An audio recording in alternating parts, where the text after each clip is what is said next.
Good morning बच्चों, नीसी railway के YouTube channel पे स्वागत है आप सभी का। मैं हूं न्यूटन पांडे और मैं आप लोग को आज बताने वाला हूं कि घर पे बैठे आप लोग रेलवे और एसएससी के एग्जाम को कैसे सेल्फ स्टडी के द्वारा क्रैक कर सकते हैं, वो भी 3 महीने के अंदर। हाँ, 3 महीने के अंदर कैसे क्रैक कर सकते हैं। तो सबसे पहले हम लोग देखते हैं कि रेलवे एनटीपीसी को कैसे क्रैक कर सकते हैं। तो रेलवे एनटीपीसी का जो एग्जाम होता है आपका, वो 2 चरणों में होता है। एक होता है सीबीटी 1 और फिर होता है आपका सीबीटी 2। तो जो आपका सीबीटी 1 होता है उसमें मैथ्स के 30 क्वेश्चन होते हैं,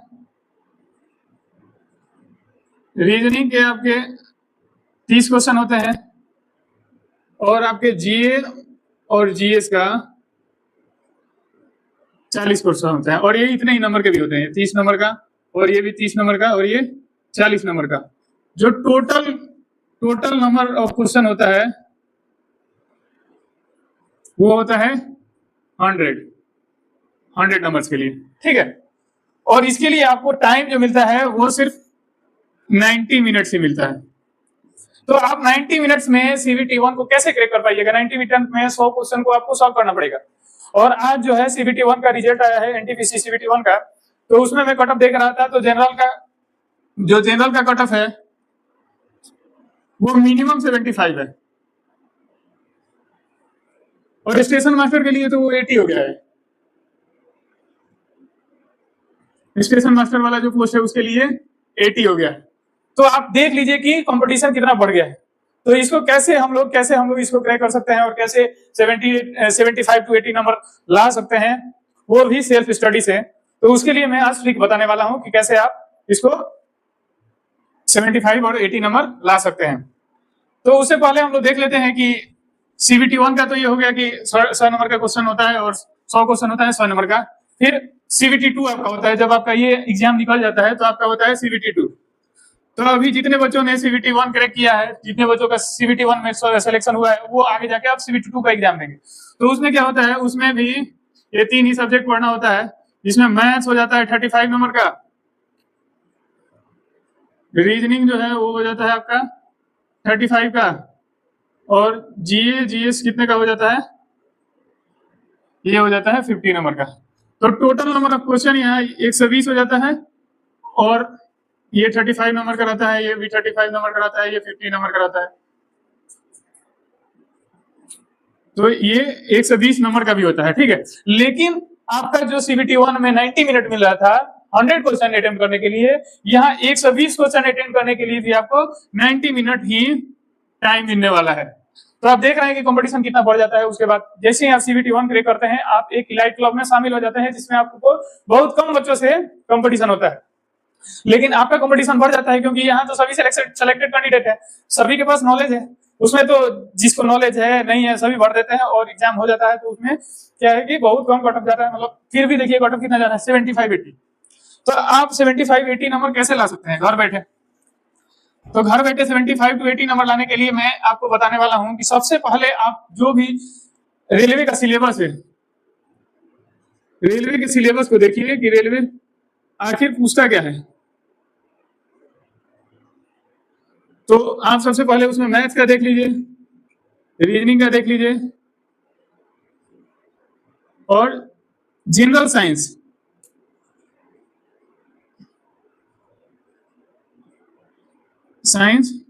और जीएस जनरल स्टडी जो होता है उसका देखिए सिलेबस, उसमें क्या पूछ रहा है। करंट अफेयर आपको डेली पढ़ना है। करंट अफेयर आप डेली से एक रूटीन बना लीजिए कि मेरे को 1 घंटे सुबह में करंट अफेयर पढ़ना है। तो आप लोगों को डेली सेल्फ स्टडी अगर आप कर रहे हैं तो आपको मिनिमम 3 से 4 घंटे एक दिन में पढ़ना ही पड़ेगा। कितना पढ़ना पड़ेगा? 3 to 4 आवर। 3 to 4 आवर अगर आप पढ़ रहे हैं तो आप सिलेक्शन के बहुत करीब है, क्योंकि रेलवे में इतना टफ क्वेश्चन तो पूछता नहीं है। आपका जो भी सिलेबस होता है वो 10th लेवल तक का ही होता है, तो आप इजिली क्रैक कर सकते हैं। तो सबसे पहले आपको मैथ्स का, रीजनिंग का और जीएस का सिलेबस पूरा अच्छी तरह से उसको पढ़ लेना है कि क्या क्या ये पूछ रहा है और क्या क्या हमको पढ़ना है। तो मेरे बाबू, मेरे बच्चा, सबसे पहले जरूरी है कि आपको सेल्फ स्टडी करना कितना है, तो 3 से 4 घंटे सेल्फ स्टडी करना है वीकली। सबसे पहले आप लोगों को सुबह में जब उठना है तो करंट अफेयर जो होता है, करंट अफेयर पे मॉर्निंग में 30 मिनट टू 1 आवर दीजिए। तो 30 मिनट्स टू 1 आवर में क्या देखना है कि जो जो इंपॉर्टेंट करंट अफेयर है उसको पढ़िए, उसको नोट डाउन कीजिए,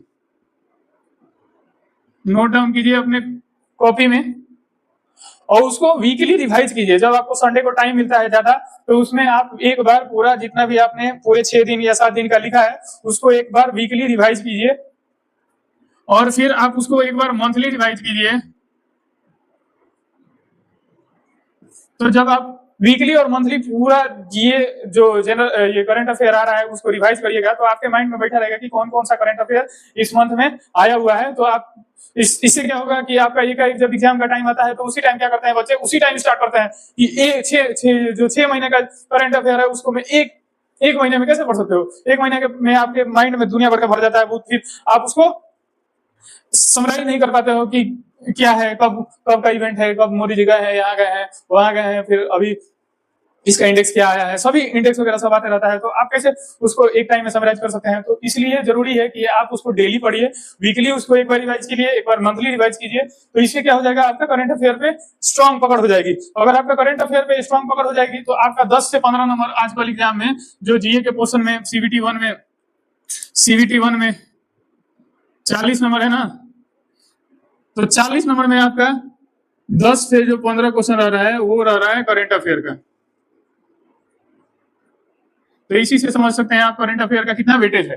तो करंट अफेयर सबसे इंपॉर्टेंट है। करंट अफेयर एक बार आपने अगर पढ़ लिया, एक बार आपने मजबूत कर लिया, तो आपका 10 से 15 नंबर पे पकड़ बन जाता है। उसके बाद आपको क्या करना है, उसके बाद आपको डेली मैथ्स का एक सब्जेक्ट, मैथ्स का एक चैप्टर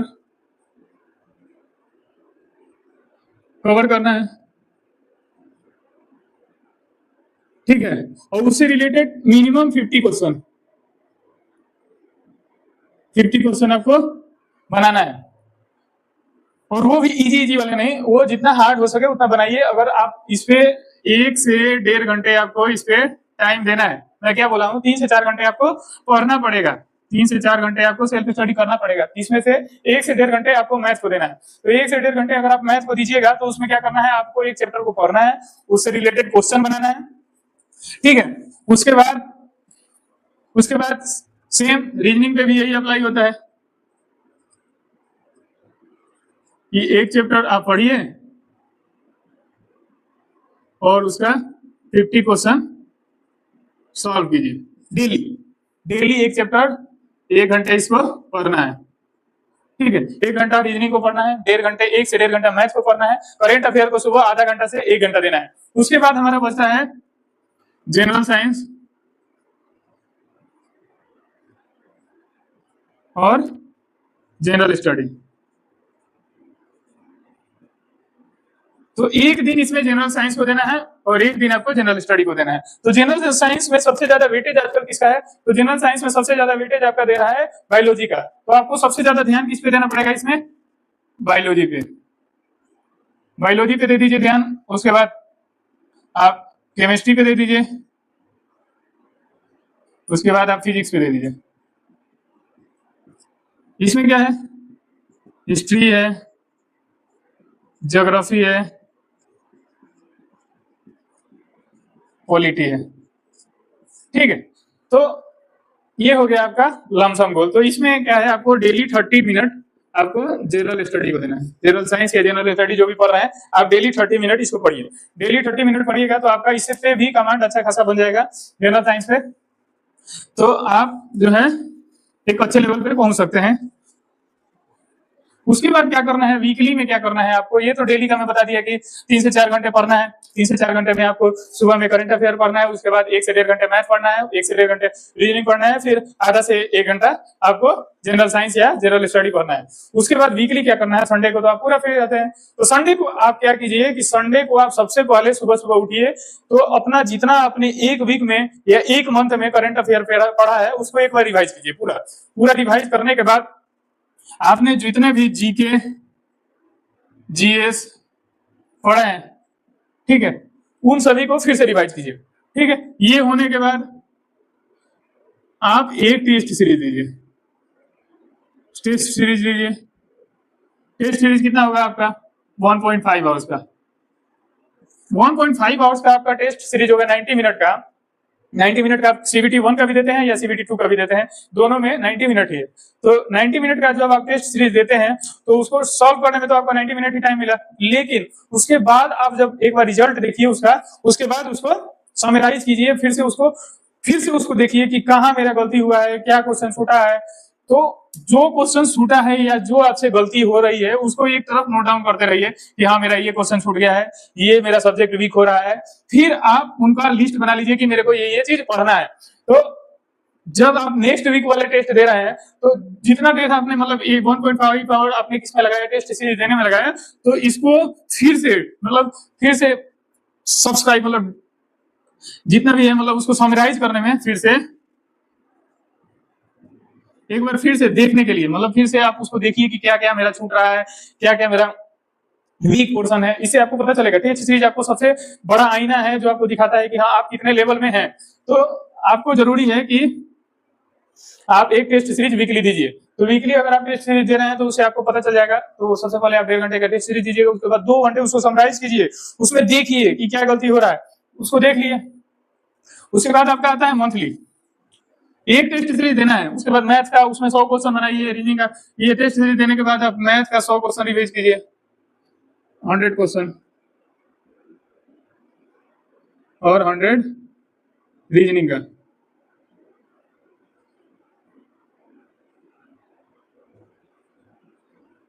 एक बार तो ये आपका हो गया वीकली। तो इस प्रकार आप जब मेहनत करिएगा, आप वीक बाई वीक चलिए कि 3 महीने में मेरे को क्रैक करना है तो उसको कैसे क्रैक करना है। आप डेली एक रूटीन बना लीजिए कि सुबह में उठना है तो मेरे को करंट अफेयर पढ़ना है, उसके बाद मैथ्स पढ़ना है, उसके बाद रीजनिंग पढ़ना है, उसके बाद जीके जीएस पढ़ना है। मतलब सभी सब्जेक्ट को एक बार टच करने का कोशिश कीजिए और फिर देखिए आपका रिजल्ट कैसे नहीं होता है। तो धन्यवाद, इतना ही था आज के लिए, फिर मिलते हैं। और यहाँ पे एक अनाउंसमेंट मैं करना चाहता हूँ कि आज से मैथमेटिक्स का यहाँ बैच स्टार्ट होने वाला है, जिसमें रेलवे का A to Z मैथमेटिक्स जितना भी आता है सब पढ़ाया जाएगा। एक एक चैप्टर को जो आसान से हार्ड तक लेकर जाएंगे। तो अगर आपको जिस भी चैप्टर में डाउट है वो मेरे वीडियो के थ्रू देख सकते हैं। जय हिंद।